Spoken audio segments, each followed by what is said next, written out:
caravelles sont parties, les jours se passent. La mer, toujours la mer, toujours vers l'ouest. Et voici la fameuse scène de la révolte des marins.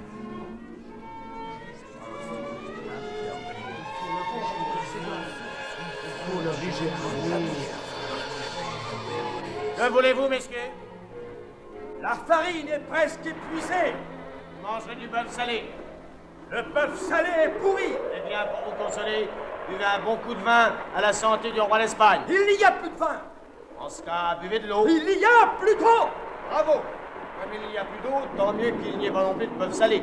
Je ne sais pas si vous l'avez remarqué, mais il n'y a rien qui fait peler la langue comme cette garde de Guadalquivir. Les équipages disent qu'ils ne veulent plus marcher. Ce n'est pas les équipages qui marchent, c'est le vent qui les fait marcher. C'est précisément le vent qui leur fait peur. Pourquoi, depuis que nous sommes partis, le vent souffle dans la bonne direction, une jolie brise, sans interruption, vers l'ouest. C'est précisément ce vent-là qui leur fait peur. Christophe, mon saint patron, voilà des gens bien difficiles à contenter. Ils veulent revenir chez eux. C'est grave, c'est grave. Et dites-moi, mon ami, que feriez-vous à ma place? Je réunirai le conseil des anciens. Juste là, quand on ne sait plus quoi faire, il faut toujours tenir conseil. Et tu dis qu'il n'y a plus d'eau? Il n'y a presque plus d'eau. Et il n'y a plus de vin, ni de biscuits, ni de bœuf salé. Presque plus de tout cela. Et il n'y a plus de sang non plus dans les veines des marins de Palos. Non, il n'y a plus de sang. Ils ont peur. Il n'y a pas de courage contre Dieu. Quand ils disent qu'il n'y a plus de sang, ils se trompent. Il n'y a plus que la mer partout. Il y a du sang. Il y a le sang dans vos signatures, sur le papier que vous avez signé. Quand je pourrai vous remettre ce sang dans les veines, alors je pourrai vous rendre votre parole. Il faut revenir. Nous prions humblement votre seigneurie de nous rendre notre parole. Expliquez-moi ce qui vous fait peur. Rien. C'est rien qui vous fait peur? Nous avons passé la limite, après laquelle il n'y a plus de limite. Il n'y a plus de terre, il n'y a plus de mer, il n'y a plus rien. Il n'y a plus rien. Mais c'est justement cela qui est bon. Et voilà ce qu'on appelle des matelots. Mais est-ce que la vie du matelot n'est pas éternellement, non pas d'arriver, mais de partir? Ah, j'en demande pardon à Dieu. Et si c'était sa volonté, si c'était la mission qu'il m'a donnée, oui, ce serait presque avec regret que je verrais tout à l'heure paraître la terre à la proue. Ah oui, je vous le déclare, que si cela ne dépendait que de moi, je voudrais être tellement parti que le retour serait impossible. Ah, je n'en aurais jamais assez de ces étendues immenses et désertes. Ah, quand m'embarquerai-je enfin pour de bon? Ah oui, je vous le déclare, que si cela ne dépendait que de moi, vous ne verriez jamais paraître la terre à la proue. Il faut réunir les commandants et les anciens. Et que disent les commandants et les anciens? Ils disent qu'il ne faut pas compter Dieu. Ils disent qu'il faut revenir. Que dit Martin Alonso? Il dit qu'il faut revenir. Et Martin Alonso, n'est-ce pas, est un matelot fini? Martin Alonso est un vrai Espagnol. Non seulement c'est un vrai Espagnol, mais c'est un matelot fini qui a passé toute sa vie à naviguer. Pas un amateur, pas un aventurier, non pas un de ces navigateurs de papier qui ne sait même pas lire une carte, ni relever l'ascension d'une étoile. Nous avons confiance en lui. Qu'est-ce que Christophe Colomb, après tout? Un fou, un rêveur, un sans-patrie, un illuminé, un tailleur, un ignorant, un quart d'heure de matelas. Voilà dans quelle main vous vous trouvez? Nous avons confiance en Martin Alonso Pinson. Vous dites que vous avez peur, mais si vous saviez ce que je sais, vous auriez bien plus peur encore. Madame, qu'y a-t-il de plus? Depuis hier, la boussole s'est affolée. Elle tourne comme un toton. Il n'y a plus de nord pour elle. C'est ce que je disais. Il n'y a plus rien. Notre-Dame de Palos, ayez pitié de nous. Alors j'ai jeté à la mer cette petite boîte ridicule. Vous avez jeté la boussole à la mer? Il me reste le soleil. Amiral! Nous prions tous de retourner les bateaux et de revenir. Nous vous prions, mais n'as-tu pas dit tout à l'heure que vous tous, les commandants, les anciens, les équipages, vous étiez tous d'un seul et même avis et qu'il faut revenir? Il faut revenir, il faut revenir, il faut revenir. Il faut revenir, il faut revenir, il faut revenir. Qui vous empêche de revenir? Il n'y a que moi. Il n'y a que ce seul homme ici qui veut passer outre. Qui vous empêche de le jeter à la mer? Amiral, Nous nous jetons à genoux, nous vous supplions de revenir. Je n'aime pas voir les gens à genoux. Camarades, jetez-vous à genoux et suppliez notre amiral de revenir. Il faut revenir, il faut revenir, il faut revenir. Il faut revenir, il faut revenir, il faut revenir. L'homme humain n'est pas fait pour naviguer aussi affreusement au travers du néant. Camarades, relevez-vous. Je vous regarde et j'ose dire que vous m'inspirez une profonde pitié. Il faut revenir. Connaissez l'homme à qui vous avez confié votre destinée. Nous ne le connaissons que trop. Chien, votre vie, celle de vos femelles et celle de vos petits, je l'estime comme une pelure d'orange. Rendons grâce à votre seigneurie. Vous pouvez tous périr. Je ne n'en ramener aucun avec moi. Nous le savons. Et je dirais davantage que je meurs moi-même, que toutes les malédictions s'accumulent sur moi, pourvu que je touche cette rive ultérieure, vers laquelle je tends la main et je remercie Dieu. Ah, nous le remercions avec vous. Oui, il faut le remercier avec moi d'être tellement parti que nous ne reviendrons plus jamais. Mais nous voulons revenir. Oh, cela fait pitié d'entendre, c'est pour vos enfants qui se plaignent. Dites-moi, est-ce que l'Espagne n'était pas une chose bien douce? Seigneur, ne nous parlez pas de l'Espagne. L'eau glacée qu'on boit à Cordoue. Un Dieu seul est digne d'y rafraîchir son palais. Que pensez-vous des fontaines de l'Alcazar? Il y a 70 fontaines à Grenade, et pas une n'a le même goût. Seigneur, vous êtes le représentant du roi, mais la patience a des limites. Je vais être obligé de vous plonger mon poignard dans le cœur. Oh, les melons de la Vega de Murcie. Oh, les grenades de Juan. Oh, les raisins jaspés de Triard. Je vais te le faire goûter. Chien mort, tailleur de gêne. Pour moi, je n'ai pas besoin de raisins. Et je me réjouis dans ce paradis de la soif et du bœuf salé. Remets ton poignard au fourreau, mon fils. Es-tu de fer, n'as-tu pas, comme nous, faim et soif? Je n'ai soif que de la mer. Et je n'ai faim que de la volonté de Dieu. Nous sommes tombés entre des mains cruelles et terribles. Que serait-ce si tu connaissais l'homme qui est mon propre maître? Je ne fais qu'obéir. Qui est-ce? Plutôt celle que n'eus jamais connue, ce tyran injuste et impitoyable. Comment l'appelles-tu? Oh, il est trop dur, il est trop dur. Et un jour, je porterai accusation contre lui devant Dieu. Quand j'étais à Gênes, crois-tu que je n'aurais pas mieux aimé de rester dans ma patrie avec les miens? Et quand j'étais à Lisbonne, crois-tu que je n'aurais pas mieux aimé de jouir du visage et des caresses de ma femme très chérie? C'est lui qui ne m'a pas laissé de repos et qui m'a traîné jusqu'ici. Quel est cet homme impitoyable? Il s'appelle Christophe Colomb. Je porte accusation contre lui devant Dieu. Seigneur, au lieu de vous moquer, Je ne me moque pas. au lieu de vous moquer, il faut répondre à cet homme qui vous parle au nom de nous tous. Je refuse. Nous vous supplions de ne pas nous pousser au désespoir. Je refuse. En ce cas, il ne nous reste plus qu'à vous faire connaître nos conditions. J'écoute vos conditions. Nous vous accordons 3 jours. Et pendant 3 jours, je resterai le seul maître des bateaux. Pendant 3 jours, vous resterez le seul maître des bateaux. Il suffit. Et puisque je suis le seul maître, je vais vous faire connaître mes ordres. Combien dites-vous qu'il reste d'eau? Il en reste pour un mois, à la ration d'un verre par jour et par personne. Vivez-en tant que vous voudrez. Et jetez le reste aux poissons. Combien reste-t-il de tonneaux de bœuf et de biscuits? Assez pour le même temps. Défoncez tout et donnez tout à l'équipage. Le ferons quand tu nous auras donné un signe. Un signe. Regardez. Au poisson!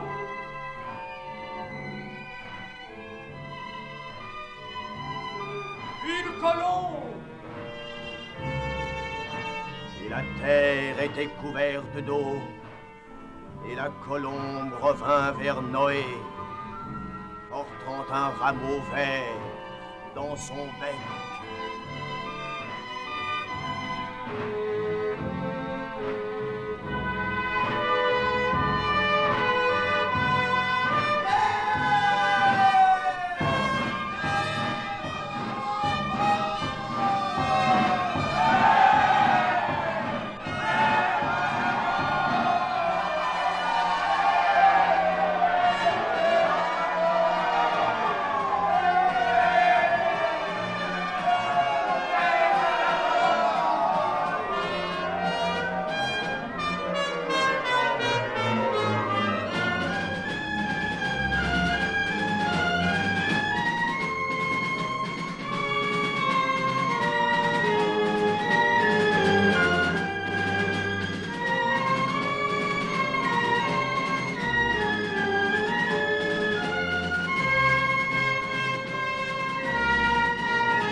l'Amérique.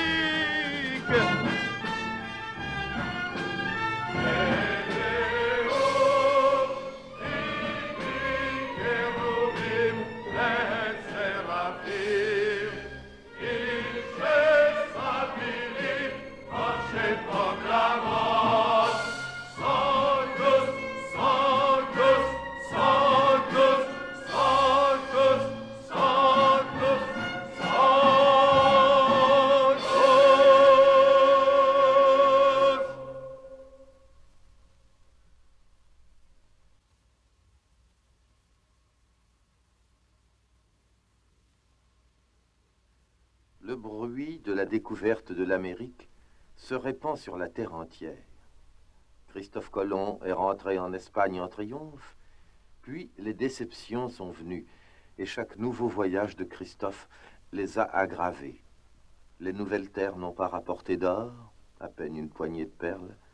Les sauvages, traités durement, ont massacré les envahisseurs, provoquant d'affreuses représailles. Pour travailler cette terre malsaine, il a fallu restaurer l'esclavage. Cependant, Christophe Colomb erre confusément comme égaré au milieu de ces îles nouvelles, et c'est comme sans le savoir qu'il touche enfin au continent. Le nombre de ses ennemis s'accroît avec la méfiance des autorités. Bref, le temps de l'épreuve est venu. En Espagne, le roi réunit ses conseillers pour savoir ce qu'il doit faire. Voici le roi d'Espagne avec les 3 hommes sages. Écoutez. Maintenant que nous avons discuté les affaires d'Italie, de la Flandre et d'Allemagne, il convient d'accorder quelques minutes aux affaires moins sérieuses. C'est de Christophe Colomb que je veux m'entretenir avec vous, et de ces Indes nouvelles qu'il a découvertes. Nous avons reçu beaucoup de plaintes et d'accusations contre l'amiral. Nous avons dépensé beaucoup d'argent pour monsieur notre amiral. Nous avons dépensé beaucoup d'argent et nous n'avons rien reçu jusqu'ici. La reine de Castille, notre épouse et associée, s'intéresse à lui. Comment va, Sa Majesté? Malade, malade. Elle est fort malade. Elle ne veut pas voir les médecins. Sa fin est proche. Que les anges la secourent et portent jusqu'au trône de Dieu l'âme de la catholique. Ainsi soit-il. Ainsi soit-il. Que pensez-vous de Christophe Colomb? Il dit qu'il est l'ambassadeur de Dieu. Il dit qu'il a trouvé un autre monde. Il dit que l'Espagne est une chose toute petite. Nous pensons que le roi est plus grand que le sujet. Nous pensons que le serviteur ne peut pas paraître plus grand que le maire. Nous pensons que l'on parle beaucoup de Christophe Colomb. Nous pensons que ce qu'il a trouvé, c'est de l'inconnu. Nous pensons que l'inconnu est une chose toujours désagréable. Nous pensons que ce n'est jamais un honnête homme à qui il arrive de trouver un trésor. Enfin, des gens qui s'entendent. C'est parce qu'ils parlent selon le bon sens, mon cher. Que pensez-vous de ce que j'ai fait pour Christophe Colomb et de la donation que je lui ai donnée?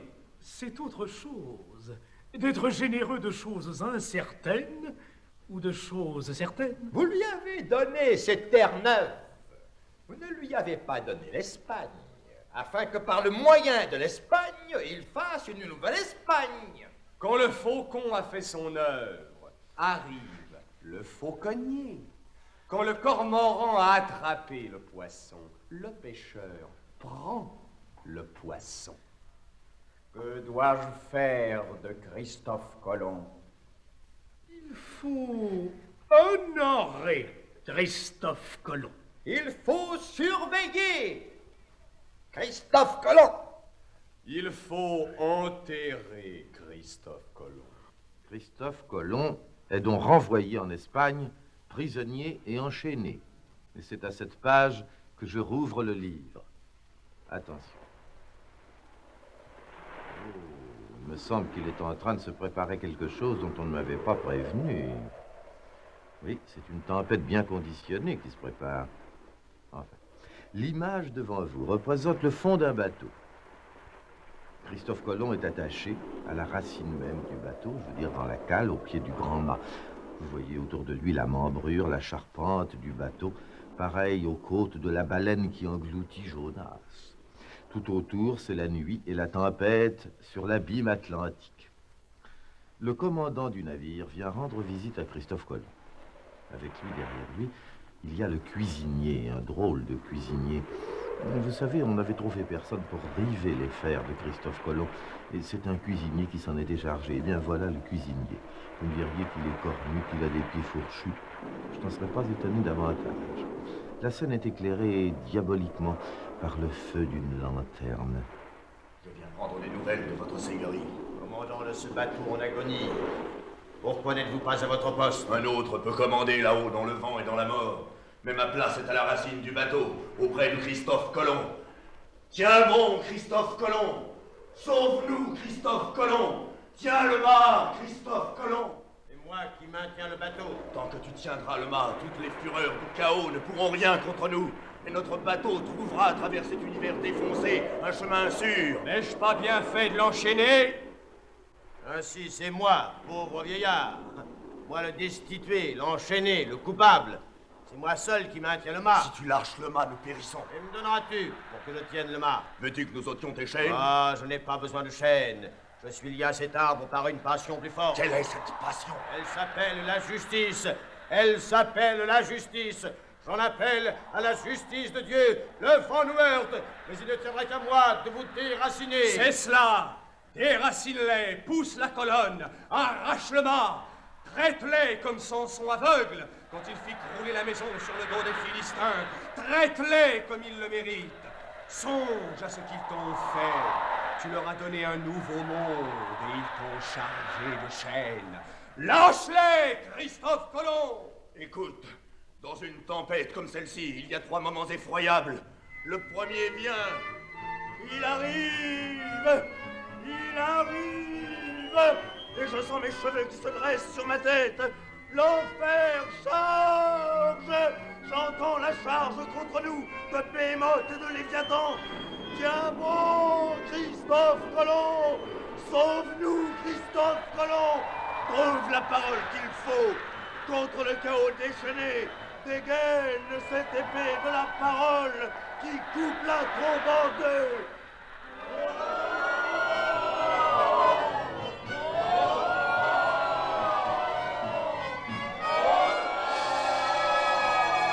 Au commencement était le Verbe.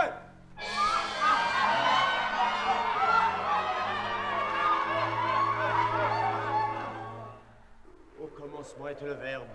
Au commencement était le Verbe. Au nom de la parole, c'est à vous que je commande, forces aveugles et bestiales. La première épreuve est passée. La seconde approche. La seconde arrive. La seconde arrive, elle approche, elle approche. Au secours, sauve-nous, sauve-nous, Christophe Colomb! Lâche-les, Christophe Colomb. Dieu lui-même s'est repenti d'avoir fait les hommes et les a livrés au déluge. À quoi bon découvrir un monde pour le livrer au Bobadilla? Dieu te punit. Tu as été contre Dieu. Tu as forcé la limite. Tu as passé la borne intransgressible. Rends à la mer ce sommeil que tu as troublé. Rends la grande mer de l'Ouest à son sommeil virginal. Écoute la mer même qui te supplie. Ne dérange pas les ténèbres. La seconde chose arrive, la seconde chose arrive. La seconde chose arrive, la seconde chose arrive. Au secours, sauve-nous, sauve-nous, Christophe Colomb! Mais je te défie, je crache sur toi. Vague, roulez-vous à mes pieds, je suis plus fort que vous. Déchaînez-vous, éléments. Vous êtes mon chemin et ma propriété. C'est fini, la chaîne que je vous ai mise. On ne vous l'enlèvera pas. Petit homme d'une seconde, c'est toi qui craches sur la mer. Tout le désespoir qui peut tenir entre le sommet du ciel et ses fondements, tu vas le connaître. La réserve n'est pas épuisée. Aux pompes! Aux pompes! Le ciel croule! La mer s'effondre.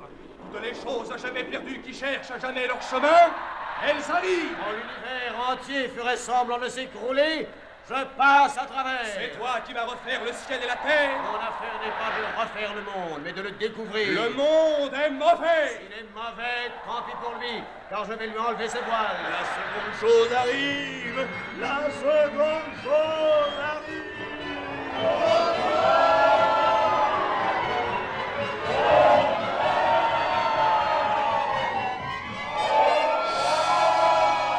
Il y eut un homme appelé Jean.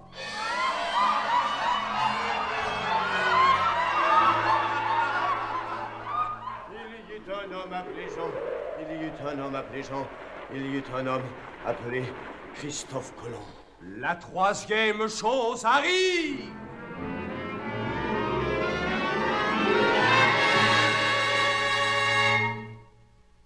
Que signifie ce silence?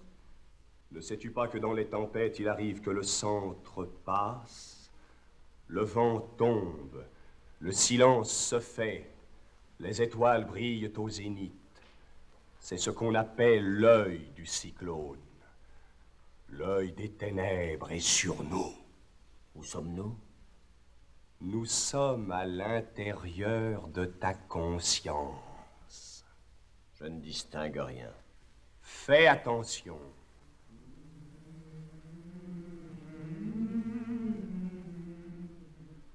Quelles sont ces ombres fugitives? Pareilles à des flocons de fumée? Tout un peuple, toute une vaste multitude que tu as exterminée. Tant pis pour le brouillard, si le rude rayon du soleil levant suffit à le dissiper.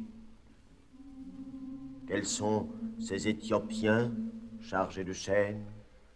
L'esclavage a disparu du monde, et c'est toi qui l'as rétabli. Tu parles de ces pauvres Indiens que j'ai essayé de vendre comme esclaves à Séville. Salut aux restaurateurs de l'esclavage. J'ai péché, et je n'avais pas d'or. Je revenais de l'Ouest sans or. Il me fallait payer avec quelque chose mes avides créanciers. Tu as payé avec des âmes d'hommes. J'ai promis d'arracher le monde aux ténèbres. Je n'ai pas promis de l'arracher à la souffrance. Je vois les hommes vendus comme des animaux. Je vois l'Afrique qui envoie au Nouveau Monde des cargaisons de chair. Ainsi, ce n'est pas le Nouveau Monde seulement, c'est l'Afrique que j'ai rendue nécessaire à l'humanité. Nécessaire par sa souffrance? Par sa souffrance, s'il n'y a pas d'autre moyen.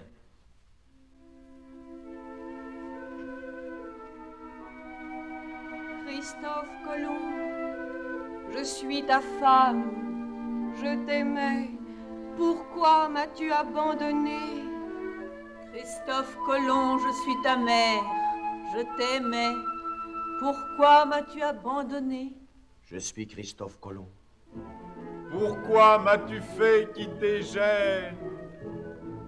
Je suis Christophe Colomb. Pourquoi m'as-tu fait quitter Lisbonne? Ce n'est pas vrai. Il n'y a personne. Je ne vois que mon ombre sur le mur. Il est vrai, je suis toi-même. Pourquoi ne me laisses-tu pas de repos? Laisse-moi tranquille. Je ne veux pas te regarder. Je t'accuse. Où m'as-tu conduit? Est-ce là ce que tu m'avais promis? Sale carcasse, je ne t'ai rien promis. Et quant à tout ce qu'il y a en toi qui est juste capable de faire une ombre sur le mur, j'ai tenu ma promesse. Je lui avais promis l'univers et je le lui ai donné. Quel univers? Christophe Colomb, qu'est-ce que c'est au juste que cette chose que tu as découverte et que tu as saisie par un membre dans la nuit? C'est vrai. Qu'est-ce que c'est au juste? C'est la curiosité qui me dévore. Est-ce une main de la vieille mère Asie?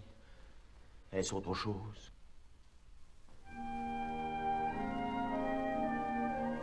Quoi? C'est là ce que j'ai découvert. C'est là ce monde que j'ai tiré de rien. Une fois de plus, la colombe sous les eaux a retrouvé la terre. C'est beau. La terre tourne, et derrière l'isthme fatal qui ferme l'horizon de l'humanité, un autre océan apparaît. Et comment s'appelle-t-il? Celui qui l'a découvert? Il s'appelle Balboa. Un autre océan plus large que le premier. Ah, il ne l'est pas encore assez pour moi. Et comment s'appelle-t-il? Celui qui l'a découvert? Il s'appelle Magellan. Ainsi, Je n'atteindrai jamais Cipango et ses îles d'or et de neige que je vois là, à portée de ma main. Tu ne les atteindras jamais. Ce n'est pas toi qui réuniras l'univers. C'est un autre qui possédera le globe. Je me contenterai donc de cet autre monde que j'ai créé et qui porte mon nom. Ce n'est pas ton nom que je vois écrit. Comment s'appelle mon enfant et quel est le nom qu'il porte? Te souviens-tu de ce petit mercanti italien qui faisait le commerce des bois de teinture et qui naviguait sur un de tes bateaux, Amerigo Vespucci? Je m'en souviens à peine. C'est lui qui a donné son nom à ce monde que tu as découvert. Tu demandes comment il s'appelle? Il s'appelle l'Amérique. Il s'appelle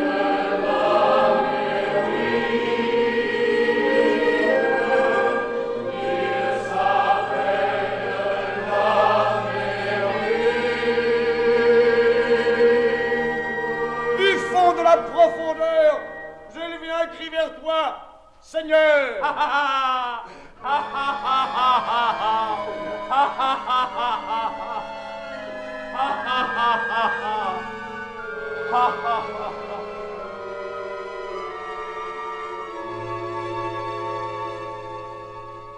Seigneur, exauce ma voix.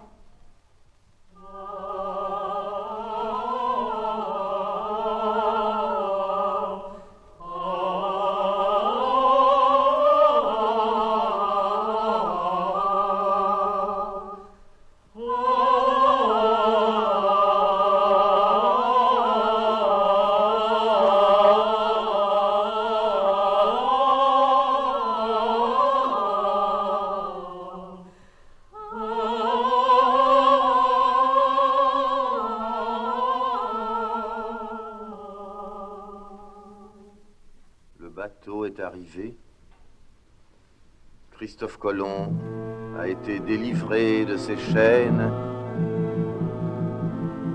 et ceci représente maintenant un site en Espagne.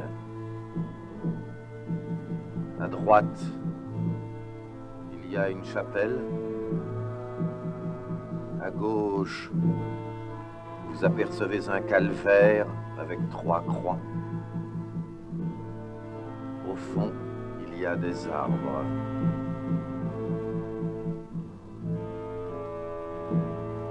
Et cet homme en noir, qui est-ce? C'est de la part de la reine Isabelle, quelqu'un qu'elle a envoyé à Christophe Colomb dès qu'elle a su qu'il était arrivé. Le cortège est entré. 4 hommes portent un cercueil. C'est celui de la reine Isabelle. C'est ici qu'il faut nous arrêter, s'il vous plaît. C'est ici que la reine commande que vous l'attendiez.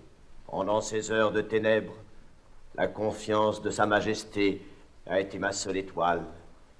Ces 2 beaux yeux, jadis, les seuls qui m'aient jamais regardé. Ils vous regardent encore. Quelle joie de penser, après toutes ces affreuses rumeurs, que Sa Majesté a été soudainement guérie. Il n'y faut plus penser, ces mots ont reçu fin. Est-il possible de penser qu'au milieu de ces souffrances, Sa Majesté ait encore daigné s'occuper de son humble serviteur? Elle ne pensait qu'à vous et aux Indes. Votre nom était sans cesse sur ses lèvres. Christophe Colomb. Quelles sont les intentions de Sa Majesté à mon égard? Les bontés dont elle vous a comblé jusqu'à présent ne lui suffisent plus. Elle veut que vous échangiez votre place présente contre une plus haute. Ces Indes que je lui ai données, oui. Elle seule me comprend, et c'est à elle seule que je les ai données. Elle les a prises avec elle. Elle dit qu'elles sont son plus précieux joyau. La bague de Christophe à son doigt, c'est le mot dont elle se sert. L'anneau à son doigt qu'elle ne quittera jamais à côté de son anneau de mariage. La bague de Christophe Colomb? C'est cela qu'elle a dit? La bague de mon ami Christophe. Je suis sûr de ce que j'ai entendu. Dites-lui, a-t-elle ajouté, dites-lui que ce qu'il a découvert n'est rien à côté de ce que le Seigneur qui l'a choisi lui réserve. À de telles paroles, mon cœur devrait bondir de joie. Oui, à de telles paroles, votre cœur devrait bondir de joie. Ils se font seulement. N'est-il pas vrai, Christophe, que j'ai été pour toi un messager de joie? Celui qui a goûté à la douleur, il lui est difficile de se réhabituer à la joie. Il faut oublier maintenant toutes ces vieilles iniquités. Ah, cela valait la peine de supporter tant de fatigue, de laisser derrière moi ma famille, ma patrie et mes amis comme des vaisseaux à demi brûlés, comme des vaisseaux pourris et troués par les vers. Oui, Christophe, cela valait la peine. Cela valait la peine de découvrir, au-delà de la distance inimaginable, ces terres neuves, puisque j'y ai trouvé ces chaînes. Les chaînes de l'injustice sont pesantes. Il te reste à apprendre qu'il y a d'autres chaînes plus lourdes. Ces chaînes autour de mon corps, à mes pieds, à mes bras, oui. Elles valaient ces longs désirs. Et cette longue traversée. Les chaînes de l'amour sont plus lourdes. Regarde les cicatrices qu'elles m'ont faites. Un regard de ta souveraine suffira à te consoler. Qui a bu à la coupe de l'amertume. Il lui est difficile d'en détacher ses lèvres. Sois tes oreilles attentives, Seigneur, à la voix de ma délévation. Si vous observez mes iniquités, Seigneur, qui sera capable de vous soutenir? Passe-moi vous et la propitiation, et à cause de votre loi, je vous ai soutenu, Seigneur.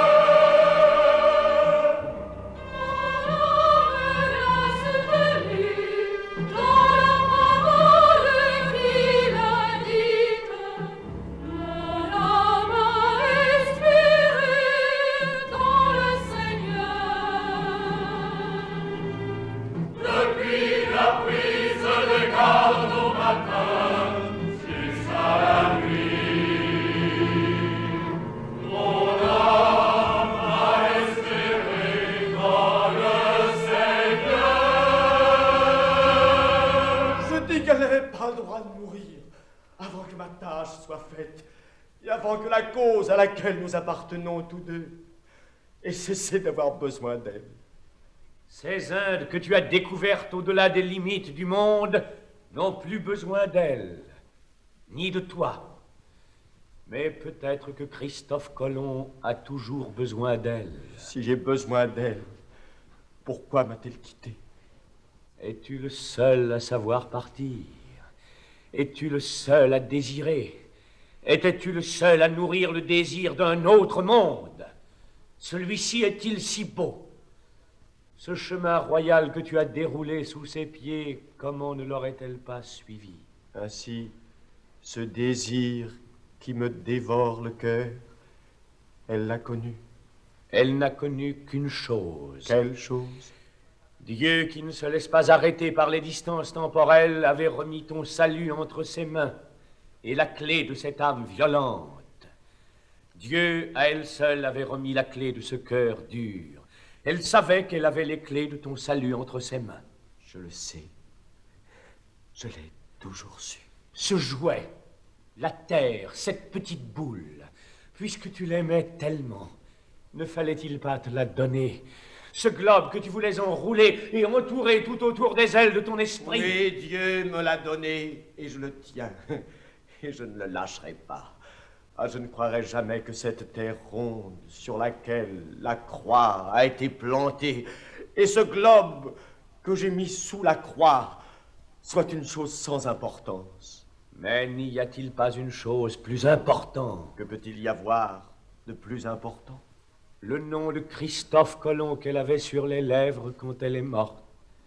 et cette parole pleine de pitié et d'affection, et ce sourire radieux. Ah, que son sourire est doux, avec lequel elle t'attend à la porte d'un autre monde. Crois-tu que tu seras toujours le seul à précéder tous les autres? Parce que chez le Seigneur, la miséricorde existe, et copieuse auprès de lui, toute rédemption.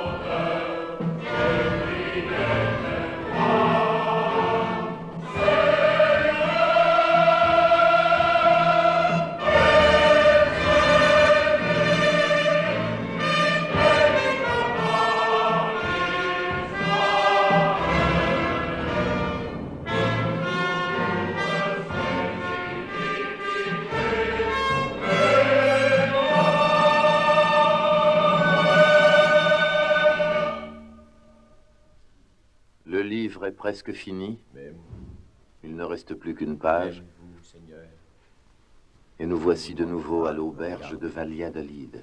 même vous, Seigneur, je ne vous demande pas de me regarder. Il y a quelqu'un de crucifié au fond de l'abîme. Monsieur. Plus bas, où votre rayon n'a pénétré. Monsieur, le patron dit comme ça qu'il faut payer votre note. Mon ami, dis à ton patron que moi, Christophe Colomb, vice-roi des Indes occidentales, je lui serai obligé d'attendre quelques jours. Tout ce que je sais, c'est que le patron dit comme ça qu'il faut payer votre note. Quand je suis parti pour mon premier voyage, les matelots voulaient me tuer et je les ai priés d'attendre 3 jours. Ils ont attendu 3 jours et j'ai découvert un monde nouveau. Maintenant, c'est ton patron que je prie d'attendre 3 jours. Bon, je vais te chercher. Quelqu'un de crucifié au fond de l'abîme. Le valet me dit comme ça que vous ne voulez pas me payer. Prends ces chaînes, si tu veux. Que voulez-vous que je fasse de cette ferraille? C'est tout ce qui me reste en ce monde. On dit qu'à l'ouest, vous avez découvert de l'or. On dit que là-bas, vers l'ouest, dans l'eau elle-même, il y a de l'or. Il m'a coulé entre les doigts. Il reste votre mule. Ami, ne prends pas ma mule. Alors il faut me payer. Écoute, je te paierai, mais je te supplie que tu ne me prennes pas ma mule. Je n'ai plus d'amis, tout le monde m'a rejeté. Il ne me reste plus que ce pauvre animal, ce fidèle serviteur, ce bon compagnon qui croit en moi, qui ne me querelle jamais et qui fait tout ce que je lui dis. Si vous ne me payez pas d'ici demain, je garde votre mule. Christophe Colomb. Christophe Colomb. Pourquoi m'as-tu abandonné? Il n'y a plus de Christophe Colomb. Il n'y a plus qu'un pauvre homme sur sa litière de paille. Un pauvre homme qui demande qu'on ne lui prenne pas son dernier ami. Oui, qu'on me laisse ma mule.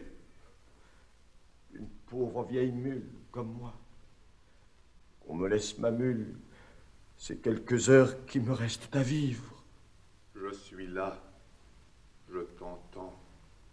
Tu m'as quitté. Tu es entré dans la gloire. Bien, entends-moi là où tu es, dans la gloire. L'humanité vénère ton nom. Et moi, je meurs sur un grabat de paille. Tu ne peux même pas empêcher qu'on me prenne ce pauvre animal. Mon dernier ami est le seul bien qui me reste. Je te rejoins. Je viens vers toi. Christophe Colomb, reste avec nous. Reste avec cette postérité à laquelle tu appartiens. Pouvez-vous faire quelque chose pour ce vieillard qui meurt ici tout seul et abandonné? Nous ferons de toi un dieu. Nous te ferons chevaucher par-dessus la mer sur un char d'or et de bronze. Pouvez-vous lui faire rendre sa mule? Ah, nous ne pouvons pas. Alors, si vous ne pouvez pas, laissez-moi le rejoindre. Laissez-moi jouir de cette récompense que vous m'avez réservée. Je n'ai plus rien à faire avec vous. Christophe Colomb, pardonne-nous. Les deux Christophe Colomb se rapprochent et s'embrassent. Que le ciel me fasse miséricorde et que la terre pleure sur moi.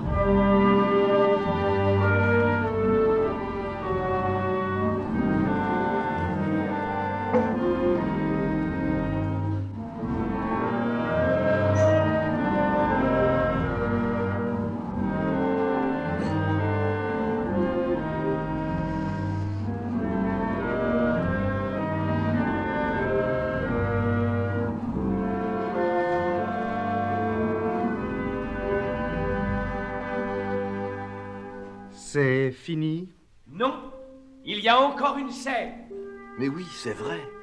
Il y a encore une page dans le livre. Et regardez, comme tout devient clair et blanc. Tout se dessine, comme sur la pure lumière intellectuelle. Et les personnages, avant qu'ils montent au paradis de l'amour, les voyez-vous qui s'arrêtent un instant dans ce paradis de l'idée? Ce ne sont donc plus des vivants, mais des morts que nous voyons. C'est nous seuls qui sommes les morts. Et cette femme couronnée de pierreries, qui est-ce? C'est la grande Isabelle. Quelle joie de me trouver dans ce séjour nouveau. Mais dirais-je nouveau, alors que rien n'est nouveau, et nous reconnaissons toutes choses avec un tendre étonnement. Regarde, tout est devenu pur. Cristal et argent. On dirait un paysage de neige ou une mantille de soie blanche. Où est ma colombe maintenant? Elle n'est pas revenue. Je me souviens. Et ce beau jour d'été où pour la première fois j'ai senti dans mon cœur royal s'enfoncer le trait de ma destinée. Cette colombe, cet anneau. Où est Christophe Colomb? Madame, il se meurt couché sur un lit de paille. Dis-lui que je l'aime et qu'il me rende mon anneau. Je ne lui rendrai pas son anneau, a-t-il dit, car il ne peut quitter mon doigt. Et comment entrerai-je au ciel sans mon anneau? Comment entrerai-je au ciel sans ma colombe? Comment entrerai-je au ciel sans la colombe qui porte mon anneau? Un anneau si petit qu'il tenait au doigt d'un enfant. Un anneau si grand que le monde peut y tenir. Comment entrerai-je au ciel sans l'esprit qui apporte le Christ? Comment entrerai-je au ciel sans mon ami Christophe Colomb? Comment entrerai-je au ciel sans mon serviteur Christophe Colomb, à qui j'ai remis mon anneau? Je ne lui rendrai pas son anneau, a-t-il dit, mais je lui donne autrement tout ce qui m'appartient. La seule chose qui me reste et qui ne m'ait pas été enlevée jusqu'à présent, cette mule, ma fidèle compagne qui m'a porté jusqu'ici. C'est sur ce vil animal que je veux entrer dans le royaume qui m'a été préparé et pour lequel Christophe a déroulé sous mes pieds un si magnifique tapis. Et comment s'appelle-t-il, ce tapis que Christophe a déroulé sous tes pieds?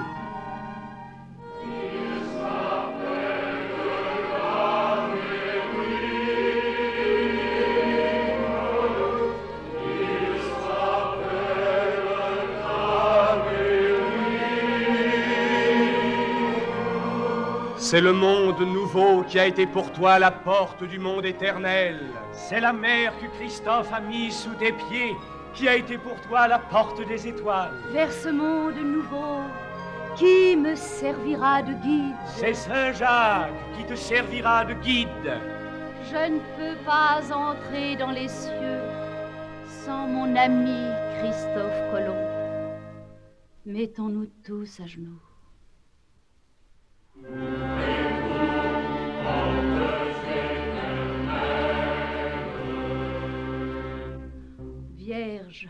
Mère de ton Fils, nous te supplions pour ton serviteur Christophe Colomb.